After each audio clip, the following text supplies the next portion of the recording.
स्वरवर्ण शिखे स्वरवर्ण व्यंजन वर्ण जो वर्णमाला ओ आ हर्षे दीर्घ एमती शिखे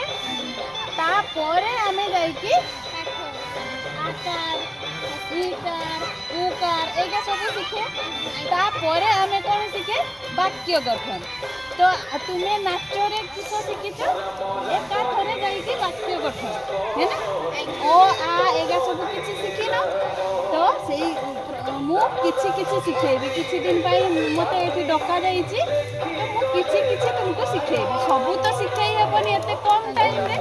तो मु किछि किछि सेई भितरु किछि किछि सिखेबी जहा कि तुमे नाचटा आउ टिके सुंदर हो काना तुमे ओ आ शिखि जिवो हला वाक्य